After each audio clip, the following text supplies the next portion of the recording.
Hi, Janeites. If you're listening, please follow and subscribe. It really helps to grow the podcast and for me to bring you more episodes.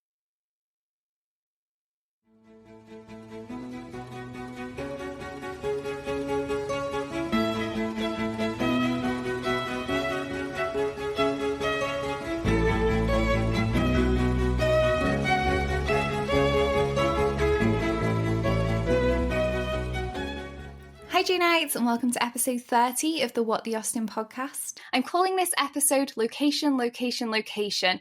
Which Pride and Prejudice property would you live in? Inspired by the Channel 4 programme with Kirstie Allsopp and Phil Spencer, where they help house hunters find the perfect home in the perfect location. But of course, for my podcast, this has a Jane Austen spin on it. So today I am joined by the author, Nicole Jacobsen, and the illustrator, Lexi K. Nelson, of the wonderful travel guide, Jane Was Here. So welcome. I am so pleased to have you on today. Hello. Thank you. Absolutely. I was so excited. This was like one of the episodes that I had in my mind's eye. And so when you guys said yes to it, I was like, it's going to happen. It's going to be a reality. It's not just going to be in my head. We're so excited. This is so much fun. Definitely. So one of the questions that I ask all of my guests who come on the podcast is, what got you into Austen originally? I was originally introduced to Jane Austen by my mother I am the oldest of 5 children, and when she was pregnant with one of my siblings, she just kind of had an addiction to Pride and Prejudice, the 1995 series, and we watched it over and over again. And so that was my introduction to Jane Austen when I was probably, 7 years old or something. And then when I got a little older, I was like, I have to read that book. So I read Pride and Prejudice, and then Sense and Sensibility. And then in the production of this guide, I was able to dive in deeper and read all of Jane Austen's works and get to know her life better. Amazing. I love that. That's very similar to how I got into Austen as well. So I love that. Lexi, how about you? Yeah, so it's funny because I didn't get into Jane Austen until a little later. I was kind of a tomboy when I was younger and was like, meh. You know, people were like, Pride and Prejudice, like, ugh, romance, whatever. And then when I got into high school, we read it in my English class. And I was like, wait, this is fabulous. Like, this is like, I was like a tomboy, but I also loved playing dress up and pretend. And I was like, wait, this actually could be a great thing. And so I watched the 2005 version with a friend and I was hooked. So I actually didn't see the 1995 version until we were prepping for this book, which is so funny because I was like obsessed with Jane Austen, but like I obviously got actually obsessed when we started writing the book and I realized how amazing Jane Austen is and wasn't just limited to the 2005 version. So it's so funny because I got in with the book and then the 2005 movie. I love that. You don't hear very often that people start with the book and then they go into, usually it's either they've seen the 2005 one or 1995 and then they progress from there. So that's so cool that you read the book first and then you were drawn into the world. Yeah, I thank my high school English teacher for that because I don't think I would have done it otherwise. These are the people who got a thank in life, mothers and high school English teachers. Exactly. Actually. Absolutely. So I would love to hear a little bit about how the book came to be. So, you know, what your inspiration was, how you actually managed to do it, because obviously this is a travel guide exploring different locations in England, which are either were used as the filming locations or are just destinations where Jane Austen lived or spent time, etc. So yeah, just tell me a little bit about how the book came to be. Yeah, we love talking about this. I'll start it off and Nicole, you can jump in with details.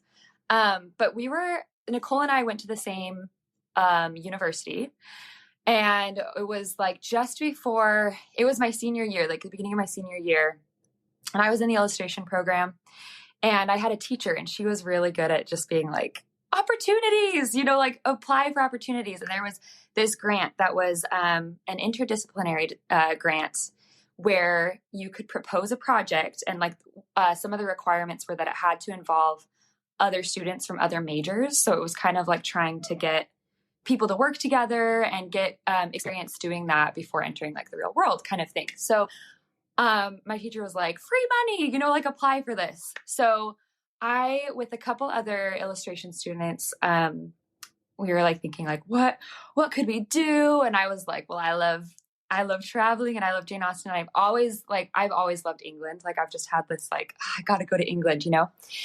And so we kind of came up with like, oh, maybe like a Jane Austen travel guide. And I was really into this concept of making a travel guide that emphasizes like what travel means to me, especially as an artist, where like when I'm traveling, I love to go and just like sit and experience and like take note and of, like the colors around me, or like what color the shadows are, what am I smelling, or like what am I experiencing? And I was, so it kind of developed from this idea that would be a fun travel guide experience to like make a travel guide, but also have it be something where if you couldn't go on the trip, you could still kind of experience that travel guide experience like from your couch.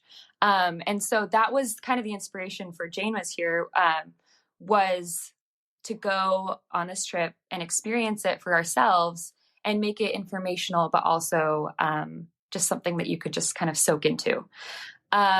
So at that point, I came up with that idea and we tried once and we found Nicole. I emailed the English department about who would be a good writer for the book, and Nicole was suggested. So she was we were like randomly matched. And that was amazing. And then Devynn was my college roommate who actually we watched Pride and Prejudice together all the time. So she was like, yeah, I'm in.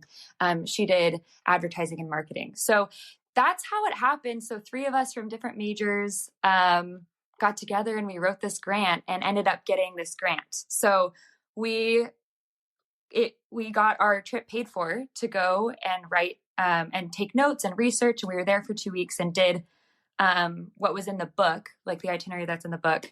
And then we came back and wrote a sample chapter and sent it out to publishers, and it ended up getting published. So that is the story of Jane Was Here from my perspective. Nicole, is there anything that you would like to add? Well, I'm just so glad that email worked out. But I feel like, yeah, just the process was a lot of like the few months before we went on the trip was just planning like where are all the essential places to go, watching all the adaptations and taking note of like, okay, where is this place? Can we go there? And it was really exciting in the process just to kind of discover all of these beautiful homes in England, and then also some of the beautiful landscapes that feature there too.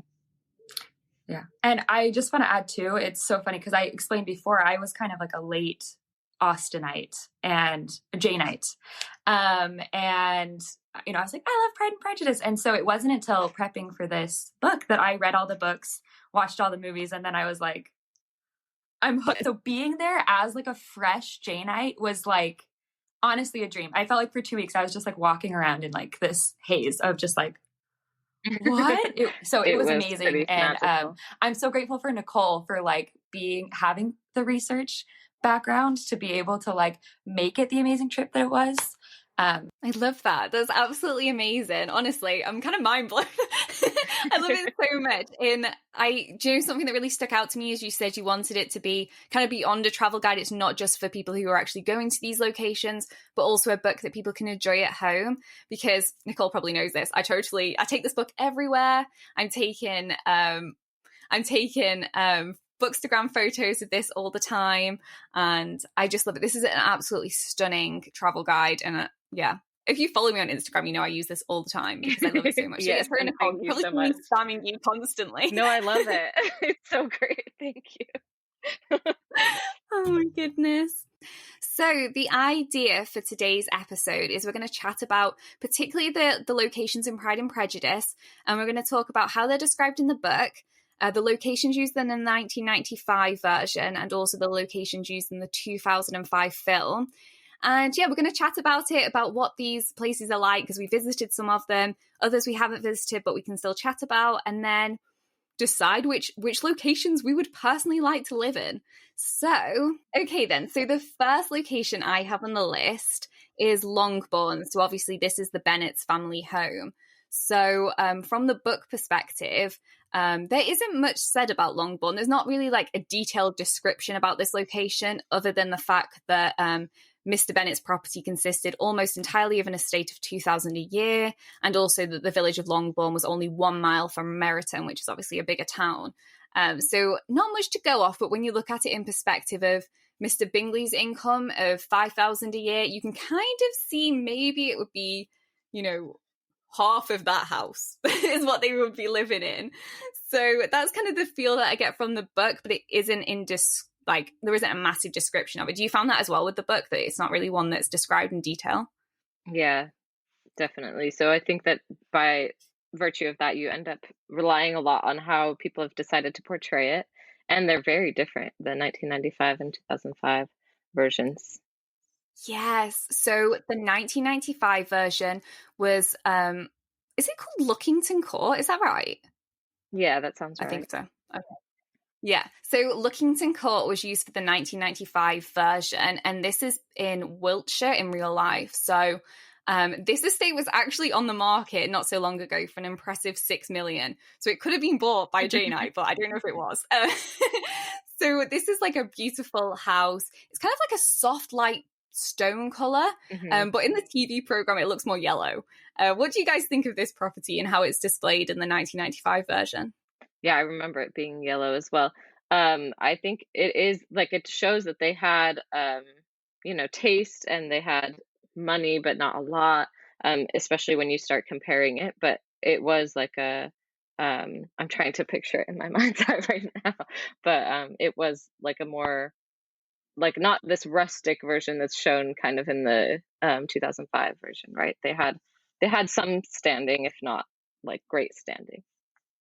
Yeah, I agree. It's kind of an appropriate size, I would say, for the Bennets, given they are landed gentry. Like, they're not living in squalor. They should have a pretty decent home. And I think this one is, I would say it's kind of like half of Netherfield in a sense. So I think that kind of works out. Lexi, what do you think of this one? Yeah, I'd also agree. The Groombridge Place one, obviously, which is the one that I like, is my Longbourn, because that's my movie. I think that I am a little bit, this is not the question you're asking, but I feel like this one probably is more accurate to what the Bennets would have lived in. However, I just think that it's interesting. Nicole was talking about portrayal, and I don't know that it portrays exactly what I think Lizzie would come from, which is kind of interesting. Like, I'm just realizing that now, where I'm like, that doesn't feel like Longbourn to me.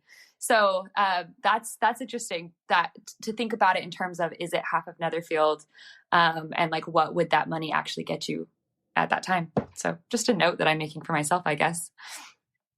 No, I love that. So it's like, in terms of actual finances, it seems really suitable, as what's described in the book. But in terms of personalities of the characters, does it fit their personalities?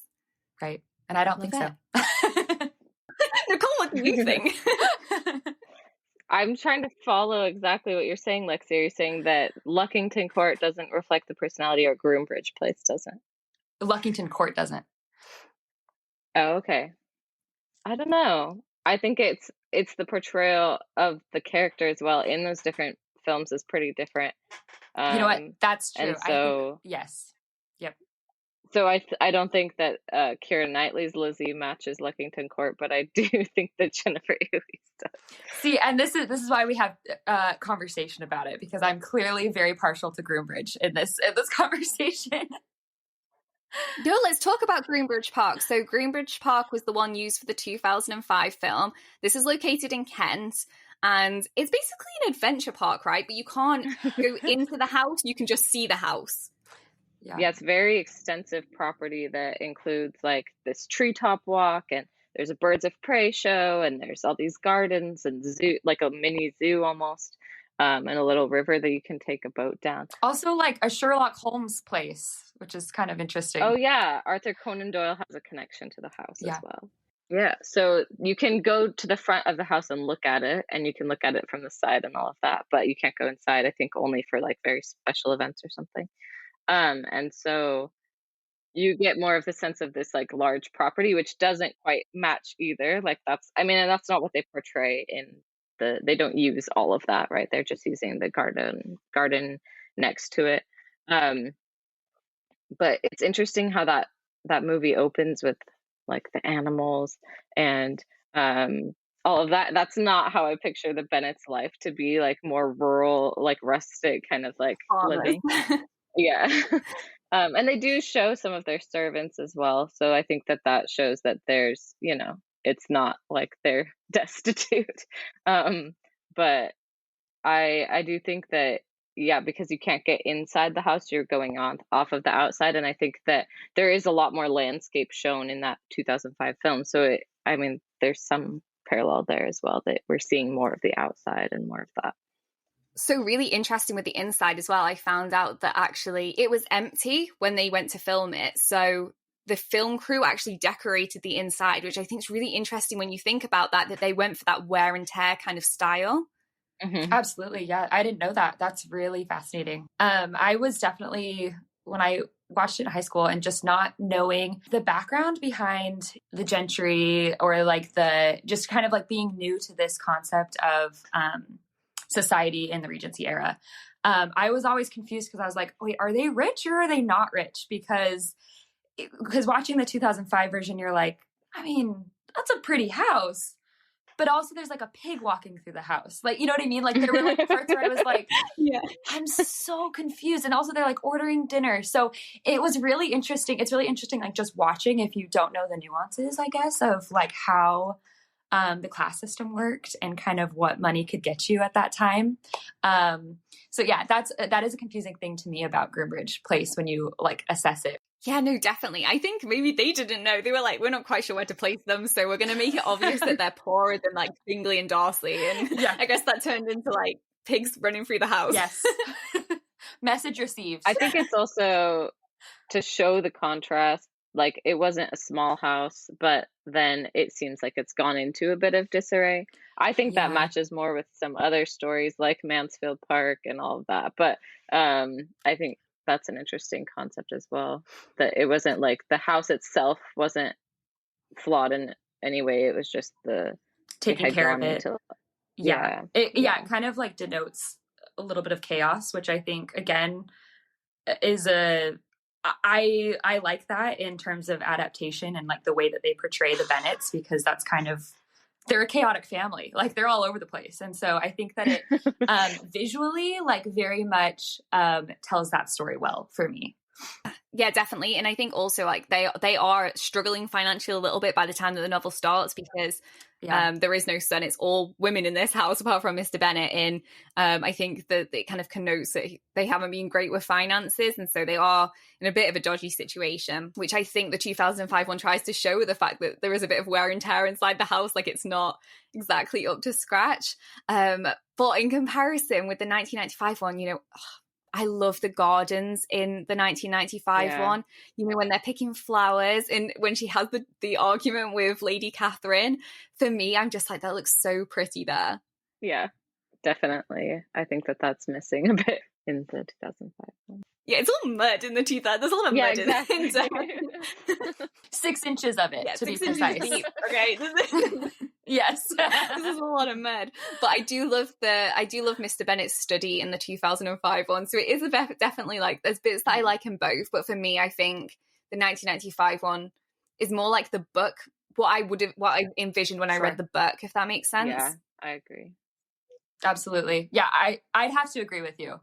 And like putting what I'm familiar with in terms of Jane Austen aside, as in that being 2005, like if you really step back and just like look at the wording and the quotes from the book, and then like look at Luckington Court, it's like, yeah, that I think is much more accurate representation. I'm sure we also have the bias of the fact that we were able to visit Groombridge Place and not Luckington Court, so you can kind of like picture it all in your mind a little bit better. But that is so true. I really wish a Jane Eyre bought Luckington Court and it was open up. I wish I had the money to buy it and make it in like an Austen land. Can you imagine? That'd be so good. Yeah, I would have contributed to that GoFundMe had you done that. Oh my gosh, regrets. I should have done this. Amazing then. So they're definitely contestants for all of us that we may pick that as our favorite location.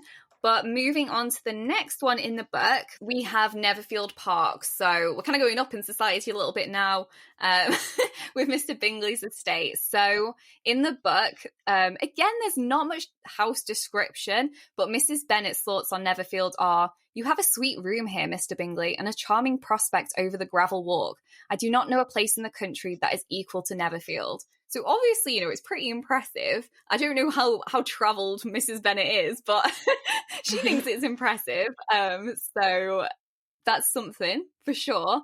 And obviously you're expecting it's at least, this has got to be quite a nice estate because Mr. Bingley's got a decent income. And also he's good friends with Mr. Darcy. Mr. Darcy stays with them. And his sister's really snobby and she seems pretty happy there. So, you think it's going to be a pretty nice location. So for the 1995 one, they used for the exterior was Edgecott House, which is a private property, guys. Please don't go stalking these people, but it's kind of in the Banbury area close to Oxford.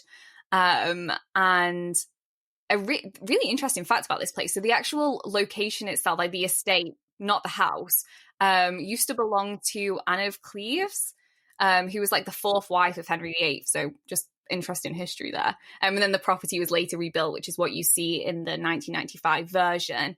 And basically, yeah, everything was filmed there apart from the ball scene. That was filmed somewhere else. So yeah, I mean, what do you think of this one, guys? I think that it is beautiful. I love it just feels like it's nicely situated with lots of greenery and things. I'm also, because we weren't able to visit there, right, I'm thinking of it in comparison with Basildon Park, and it's much smaller, which I think is interesting too for that comparison. It definitely has it has a lot more stature than Luckington Court to compare it with Longbourn. So it's so interesting because again, we didn't get to go visit this. I'm looking up all these houses as we're talking about them, and it's really interesting to go from looking at Luckington Court to looking at Edgecott. These seem like a little bit more, pun intended, by the book of like what the steps would have been. And so it's interesting talking about how the different adaptations are telling the story of Pride and Prejudice, because I see in this one, it's a little bit more like, this is very literally how much money, what $5,000 a year could get you, and what $2,000 could get you for Luckington. But in the 2005 version, they're very like contrasty, right? Like you've got like wear and tear Groombridge, and then you've got glorious, like you go to Basildon Park and you're just like, holy cow, like this is unreal. And so I think that like they definitely play on like the glamour contrast in 2005 a little bit more, which is probably not as close to the book, because Jane, I feel like, was good at like portraying society as it was, but also adding her own flair and whatever. But so that's interesting to note that this one is probably like, closer to maybe what Netherfield would have been, but doesn't come across quite as what I would have pictured as Netherfield. Yeah, Basildon Park definitely has an impact. So Basildon Park is a National Trust location if you're a National Trust member. And the location is Berkshire. So I've actually visited this one as well. And I think it's actually after Gray's Court, because that's my favorite National Trust. After Gray's Court, this is my favorite National Trust location. It is really, really pretty. And I love that inside it's all got this like pink and gold. You can actually see it in the film. It kind of these pink and gold frames that go around the doorways. And it's honestly gorgeous.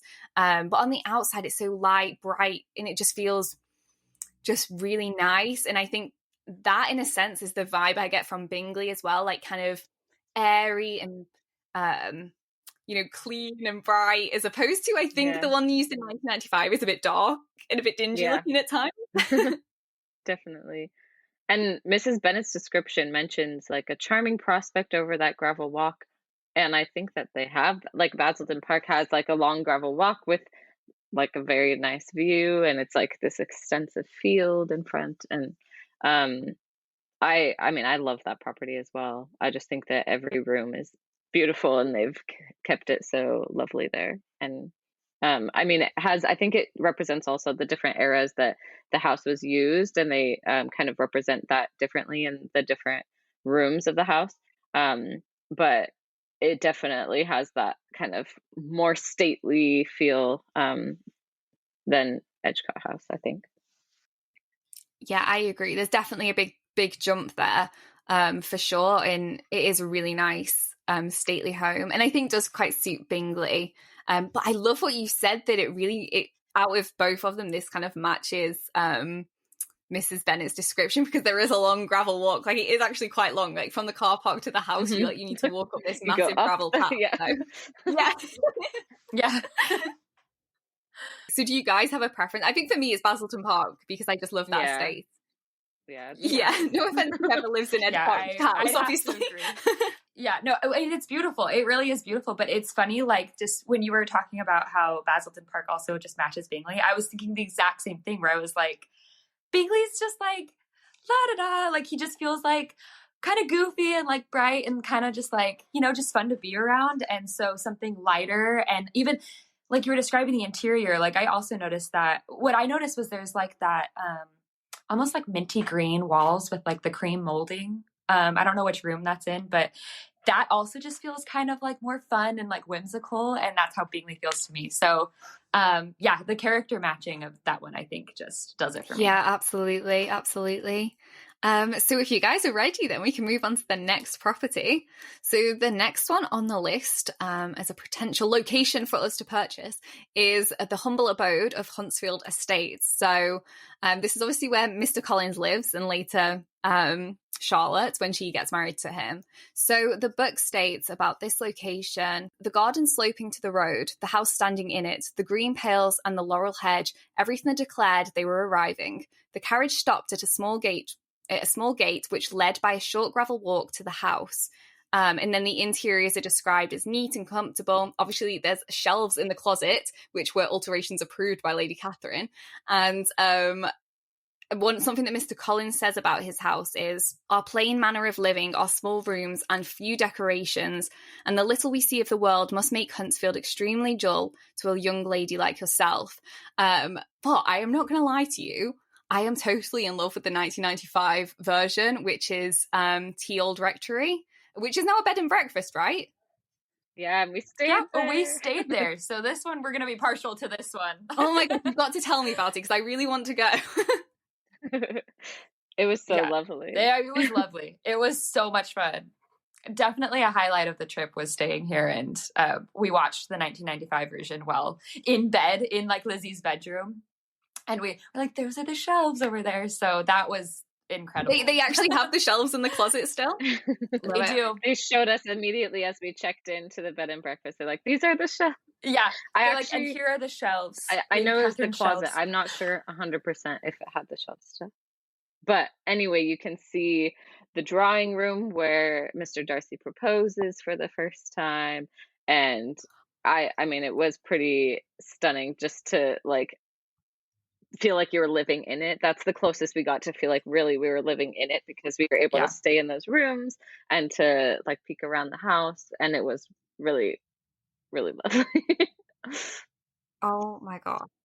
Yeah, we highly recommend it. And it was the nicest people who were there and took care of us. And they had fun Jack Russell Terriers that very friendly, just delightful, and became our best friends. Very friendly, came in to say hi every morning. It was fantastic. Oh my gosh, don't even. And obviously the owners are clearly like heroes of Jane Nights, because they've opened it up to the public and where you can actually stay there. I'm so excited. This is like on one of the top things on my list to do. And I know that they take dogs as well, so I can take Hoggy with me. And I'm so excited. You must do it. That's perfect. I'm so excited to see how your stay is. Yes.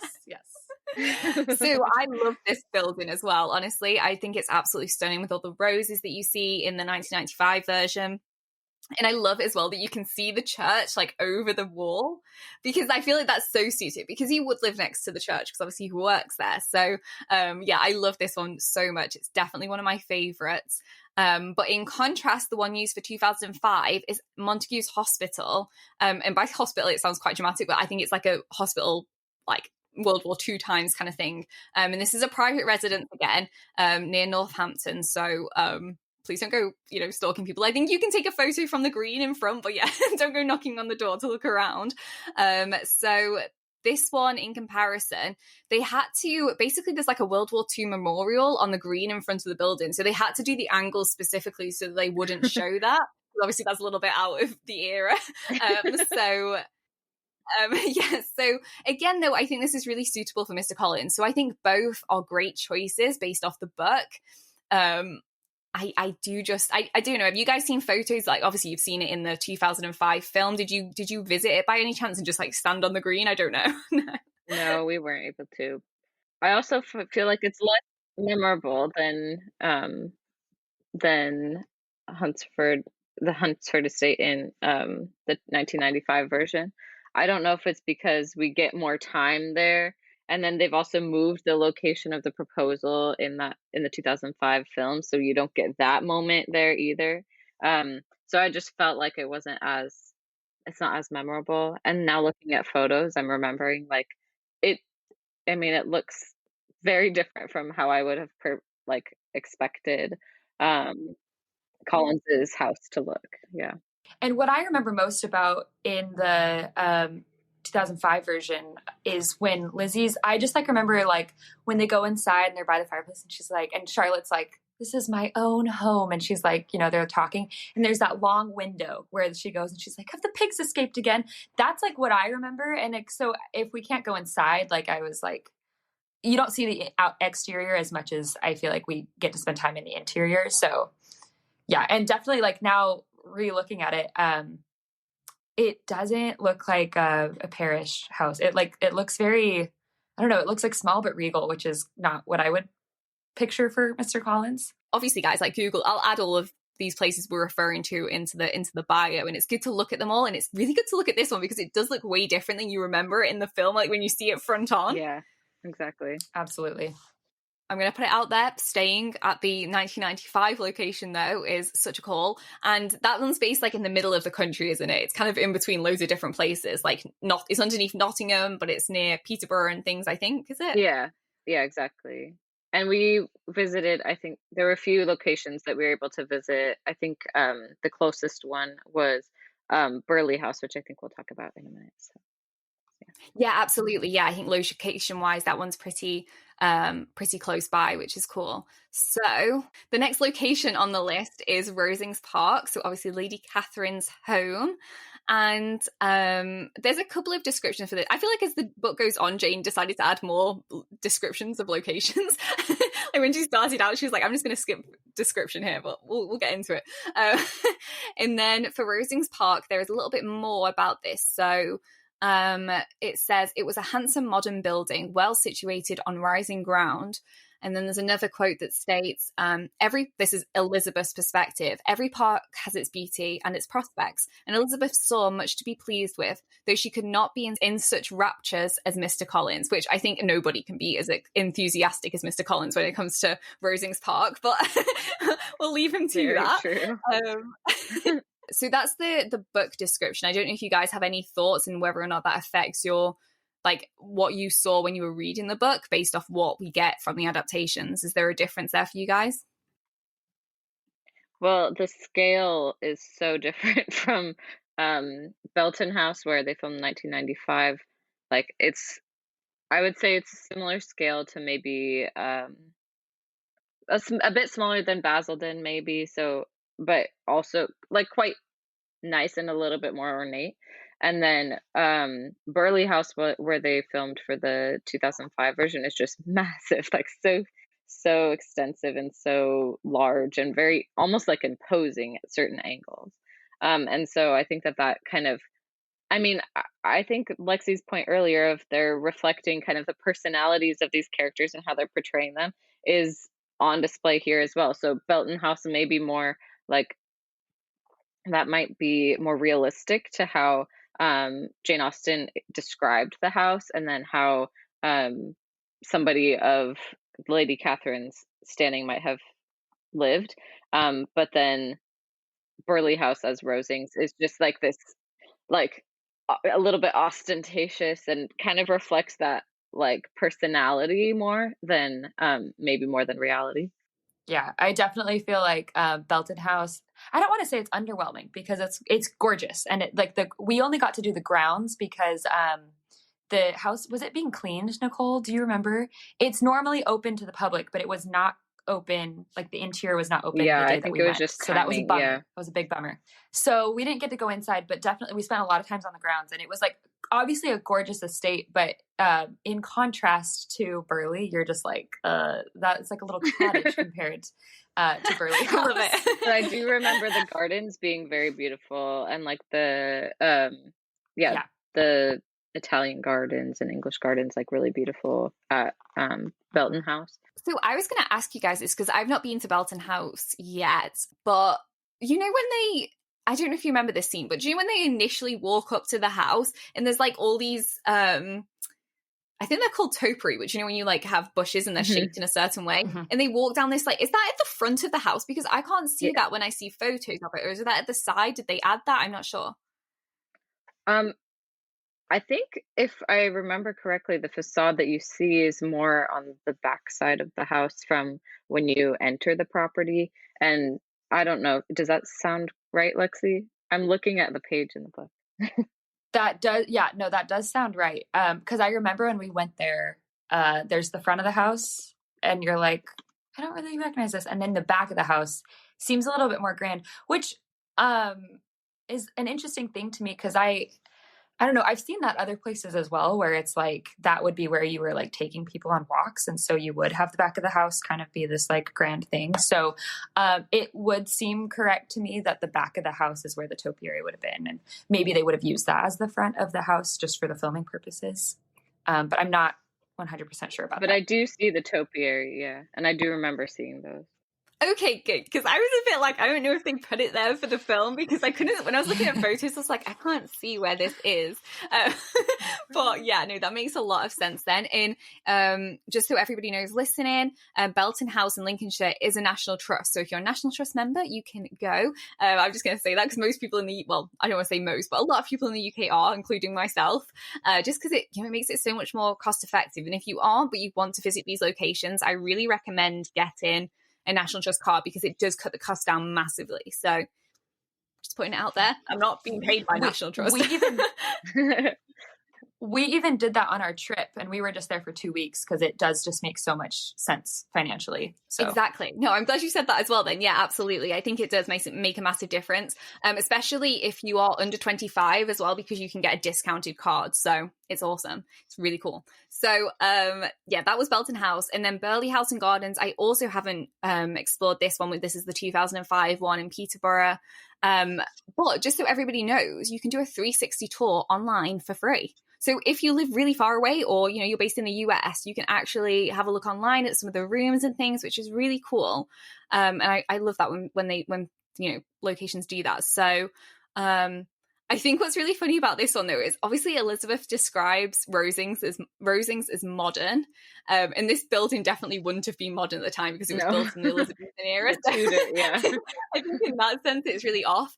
But for me, I'm like, I feel like for the 2005 ones, they have got to keep upping it because, Netherfield is so grand. It's like you've got to go up for someone like Lady Catherine. And I think Burley House and Gardens is more how I envisioned Lady Catherine living. In fact, when I think about how I would see it in the book, I even went as far as thinking of like Highclere Castle. I don't know if you've seen pictures of that, like what they used for Downton Abbey. Of course. Oh yes, been there. Yeah, I think this one's another one that I'm really excited to visit because it just makes me think about like Mr. Collins like bragging about like the windows and like the chimney piece and everything. Yeah. This was actually one of my favorite places we went. Like I loved it. And it like, I still remember, this is not shown in the movie, but like specifically the kitchen, like the underground, like not underground, but like the servants' kitchen. I guess that's what it would have been no matter what. It was always the servants' kitchen because that's where the food is made, was by the servants. But just like high ceilings, like if I recall, like stone walls, but like the most gorgeous copper cookware and like moose heads. Like was it a hunting lodge kind of? Was there something about hunting there, Nicole? Do you remember? Because I feel like I remember there being a lot of taxidermied regal It sounds animals. very British stately. It sounds right. I think that Yeah.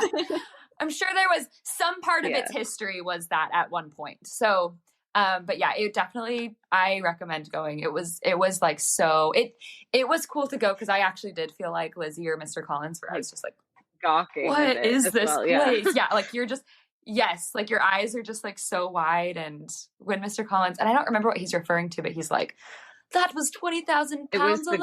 It was the glazing on the windows. Like, yeah, I believe it. Yeah, the glazing on the windows. Yeah, and I'm like, yeah, probably more than that. Actually, it's crazy. So funny. I love that. And isn't the room that they sit in, like when they go and see Lady Catherine, who's obviously Dame Judi Dench in the film, is that called the Heaven Room? Is it? Yeah, the Heaven Room. Yes. So there's like the Heaven Room, and then is there the Hell Room? Yeah, it's either the Hell Room or the Hell Staircase or something. But they have this contrasting, just ornate paintings of either the Hell Room or the Hell Staircase or something. Oh my gosh! Does the Hell Staircase go down or up? It depends on how you look at life. So I love it. Oh my gosh, that's so funny. Yeah, when I saw that online, I was like, what a weird, it feels very William Blake to me, like just this like contrast of, religious symbols.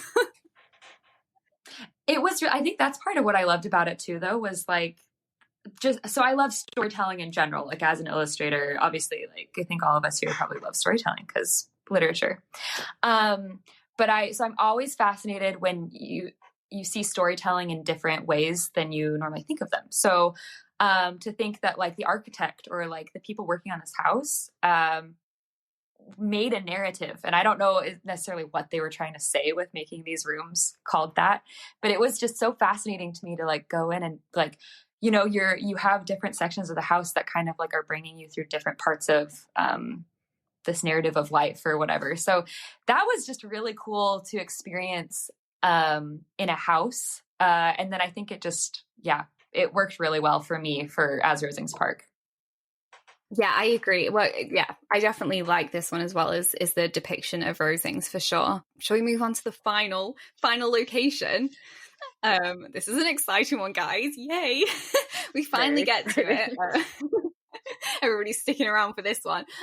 We finally get to it. So the last location on the list is, of course, Pemberley. So, like I was saying, as Jane goes on, she obviously adds more description, and that's very much true for this part with Pemberley. So basically, the description of Pemberley is at the start of volume 3 as well, so you can easily find it in whichever copies that you have, but there's both exterior and interior description. So the exterior description part of it goes, the park was very large and contained great variety of ground, and also Pemberley House situated on the opposite side of a valley into which the road with some abruptness wound. It was a large, handsome stone building standing well on rising ground and backed by a ridge of high woody hills, and in front, a stream of some natural importance was swelled into greater. So very impressive, sounds it. And then the interior is described as the rooms were lofty and handsome, and their furniture suitable to the fortune of their proprietor. Is that right? Proprietor, that's it. Oh my god, I was like proprietor. What the fuck is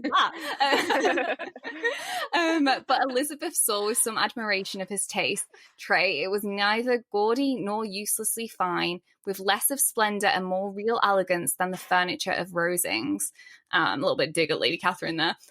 She's not got much taste. So the 1995 version of Pemberley is Lyme Park, which is a National Trust again, guys. So definitely want to go visit if you get your card. And this is actually based in Stockport, Cheshire. So this is basically where I grew up. So I didn't grow up in Stockport, but I grew up in Cheshire. So this is one that I visited very regularly. I've been there many a time. And I love it because of like a nostalgia like reason, like because I visited so much when I was younger. But what did you guys think of Lyme Park when you visited? Oh my gosh, it was so fun. Yes. And revisiting that description from the book, like it's so accurate to how Lyme Park is. Yeah. I think it's like the perfect Pemberley, and there's a kind of not controversy is not the right word, but the reason that they chose it over Chatsworth, because it was in discussions, Chatsworth was in discussions to be used for the 1995, is that she mentions Chatsworth in the book, so it can't be the same place, right? So that's what I find really interesting too. It feels like an accurate location, and it is just so beautiful. There's nothing quite like that, like striking, like what she sees as she comes around and she sees Pemberley. That's it. I feel like I felt that when we came around the house and we saw Lime Park.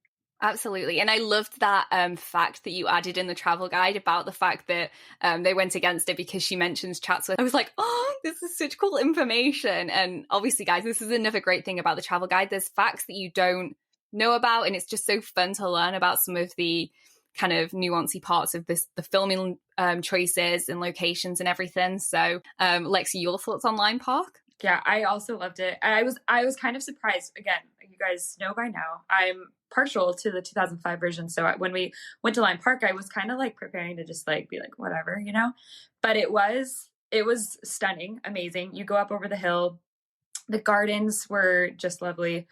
And my absolute favorite part, I love dress up. You get to dress up. You can go in and they say, would you like to dress up today? And there is a changing room where you can change into Regency clothes, and, you know, even like carrying around a little like crocheted like sachet for your phone or whatever, like to that extent. And you go around and the National Trust workers will call you Lizzie. And that was just my dream. So I recommend getting a National Trust card just to go visit here and dress up. But yes, going back to like, does it match the description? Totally matches the description. The pond obviously is so romantic and wonderful, and you just feel like Mr. Darcy's going to come up out of the water, and it's just like delightful. So yeah, I'm a big fan. Yeah, what I love about Lime Park as well is they really lean into their Jane Austen connection, because sometimes they have like massive like displays on that are like Jane Austen themes. I swear to God, didn't they have like a massive Mr. Darcy coming out of the lake at one point? Yes, they did. I didn't see it in person, but I think I saw that on the internet. I also saw somebody made a life-size cake of Mr. Darcy. I saw that in that scene. Yeah, it's pretty wild. Oh my gosh, Joe, honestly, I saw that. I was like, my goodness, I've never seen a cake like this before. It's just insane. Honestly, I love it so much. Kind of frightening. Yeah, a little bit frightening for sure. I think it would have been frightening to see the Mr. Darcy statue coming out of the lake. Like, can you imagine if you weren't expecting it and then suddenly it's this giant statue of Colin Firth just like emerging from the lake? Oh my gosh. Heart-stopping for sure. Reflects the cultural moment that in time that was. I mean, it was the year I was born, so not that it came out, but I mean, I've heard tales of the it's like groundbreaking. Yeah. It's like a pinnacle moment for the BBC. That wet shirt. Written for the female gaze. Yes. What I love about this one as well is there's a lot of the outside that you see in the 1995 version. So obviously when he's like quickly trying to get dressed, running down the steps, you can see that. When Lizzie and the gardeners go in with their carriage as they're like entering, you can see that area. So I think what's really good about Lime Park is you can really, there's so many areas that are really iconic in the 1995 version that you can actually go and take photos of and stand by and everything. So that's what I really like about this one. Absolutely. But something interesting that I found out, so you would need 3 times Mr. Darcy's income to actually have lived in Lime Park at the time, which I thought was super, super interesting, and I think is going to be even more interesting when we come on to the next one. So it's actually likely that Mr. Darcy wouldn't have lived in an estate this big.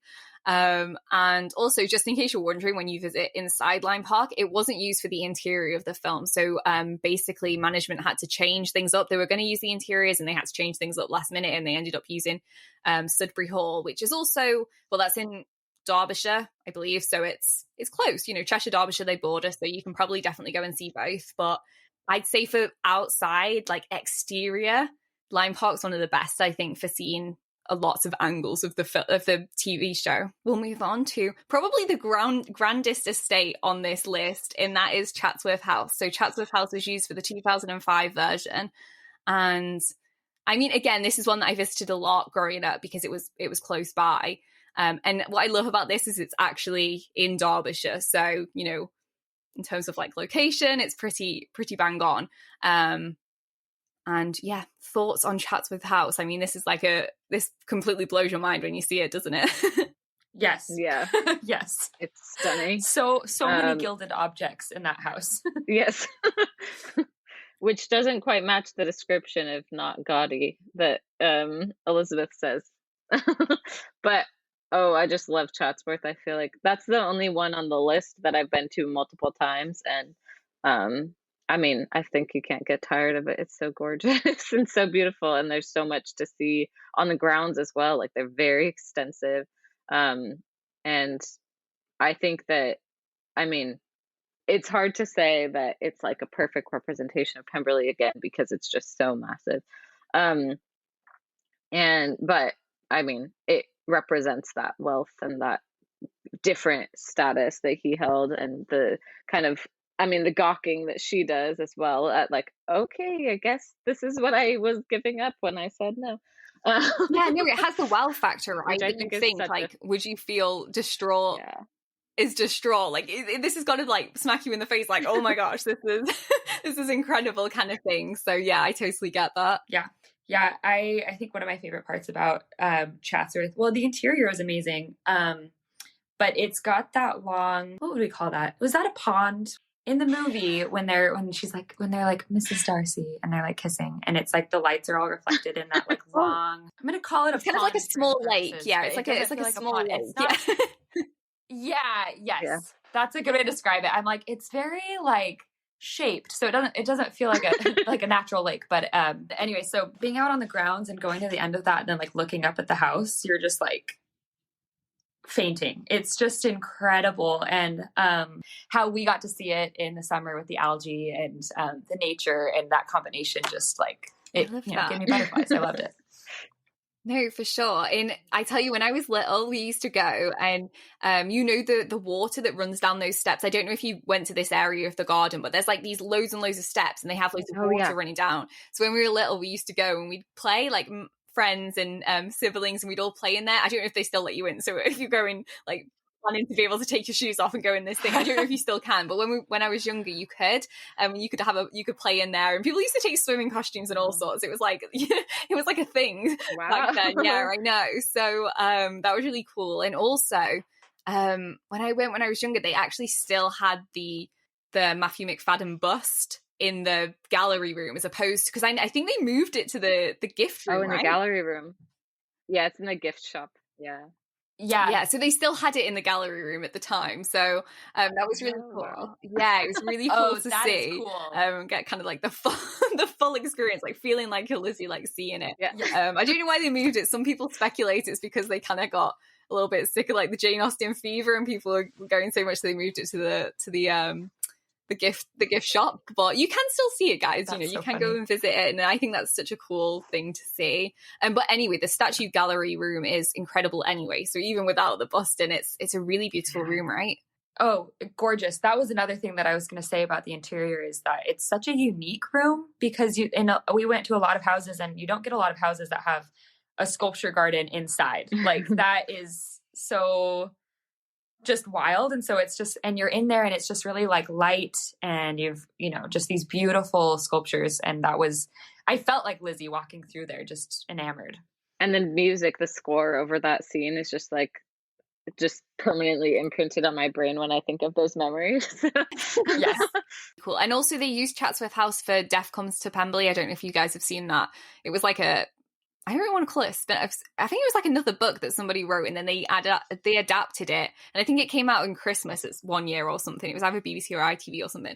And it was called Death Comes to Pemberley. And they used Chatsworth House Pemberley in that one as well. So I think the good thing about this one is, if you think about Bingley being on like 5,000 a year, and you think Mr. Darcy's on 10, I feel like this shows like double the house. So that's the thing that I like about Chatsworth. It's got that double. It's got more of an impact, I think.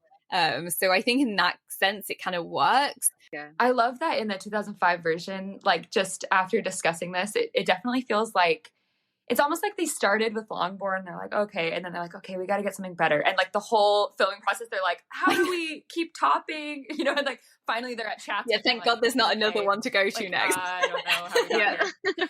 Yeah. We're like, we don't know what to do from here on. So But that was every location on the list. So it's time to decide, guys, what locations you would pick, where you'd want to live if you could buy any property. So I don't know who wants to go first. Oh. This is hard, especially after discussing it, discussing them all and like looking at the pros and the cons and what do you want out of your life, I guess, is what I'm thinking about. Very different. Yeah. I think that I would choose Basildon Park as another field, because I think that even though I like love Chatsworth and Lime Park, this like the scale of it seems very daunting that I would not want to have to deal with.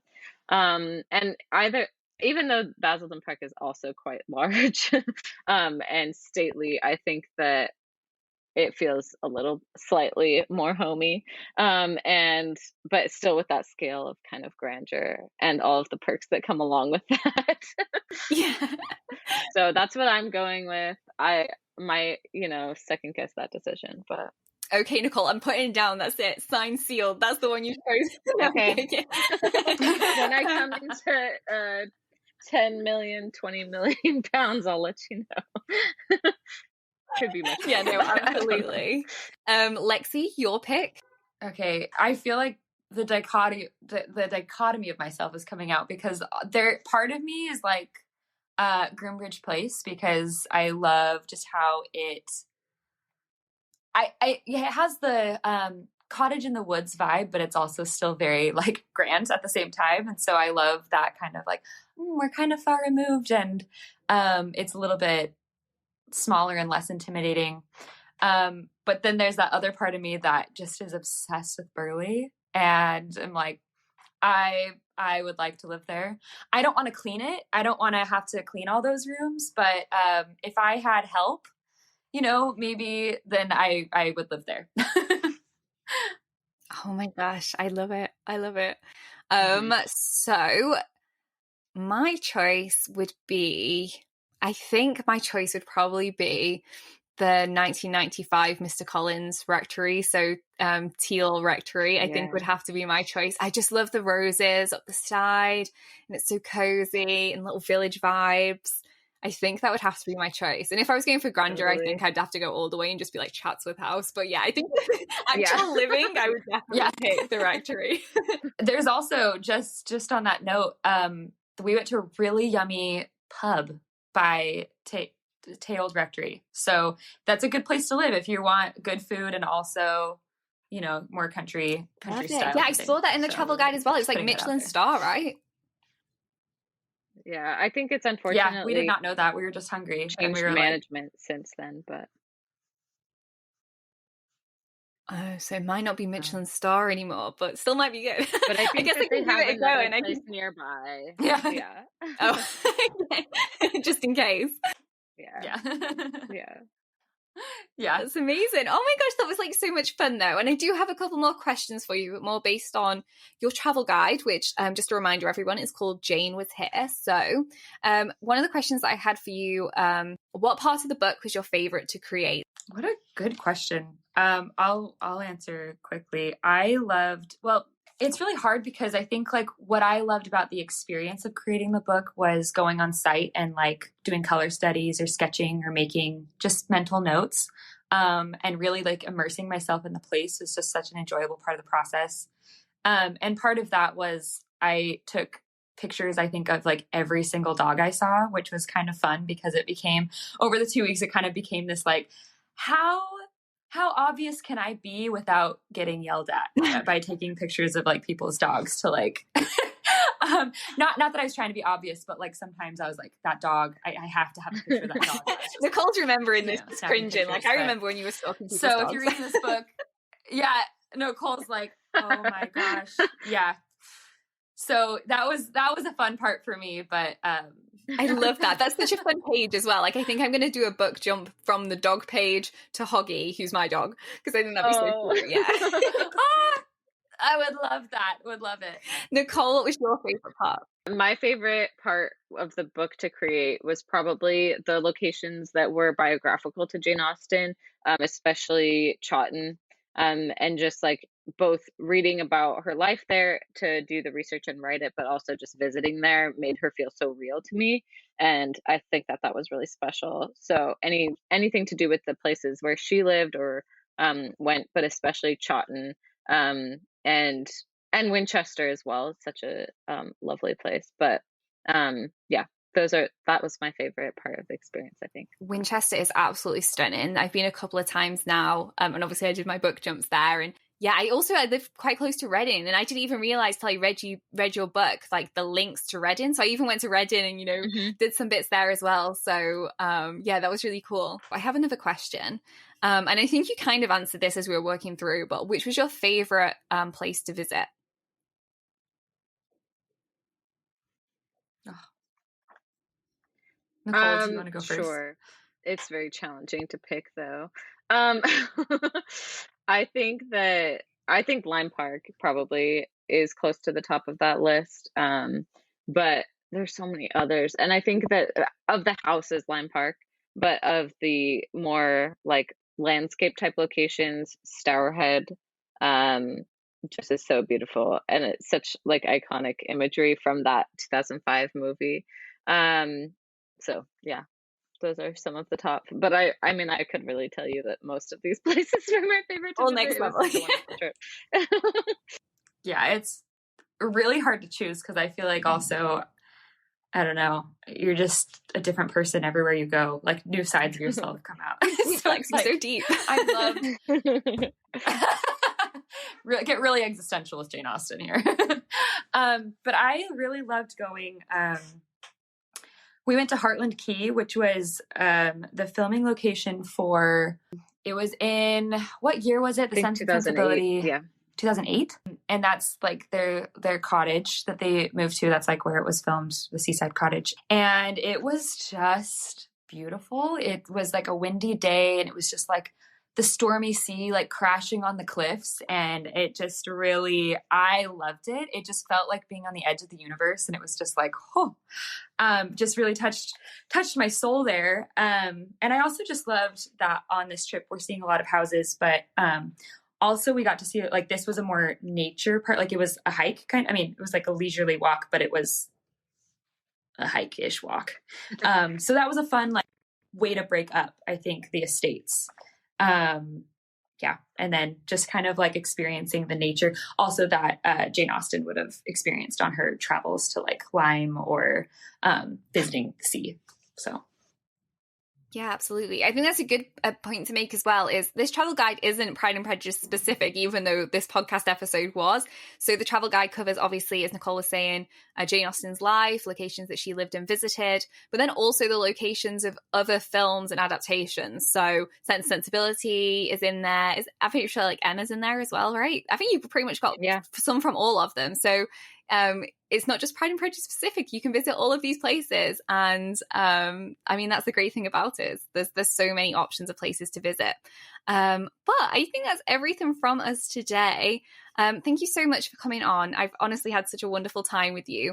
Do you want to just say a little bit about where people can find you and anything else you want to say about your travel guide?